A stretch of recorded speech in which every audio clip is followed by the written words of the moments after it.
DR650 is a monster on the road, too heavy on the trails. Yeah, I agree with you.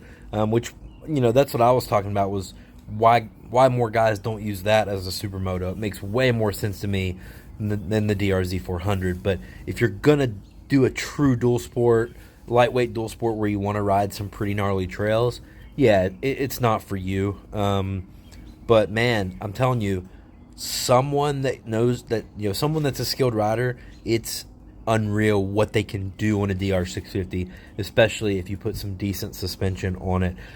I've got a DR650 that I've taken on some pretty gnarly trails. It's done some things that have surprised me and a lot of people, and I'm just a intermediate level rider. I think it's this guy over on the Red Button channel, Skids and Stuff. Watch a couple of his videos on what he does on the DR650.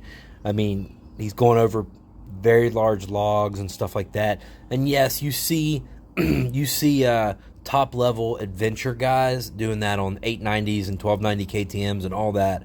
But those bikes, although being big and heavy, they still have really good suspension. The DR has crap suspension unless you get in there and start changing it out. So guys that are still doing stuff like that on these things really, really impress me. I love my DR650. I feel like it's just a more capable KLR 650, a slimmed down, more capable KLR is what it feels like.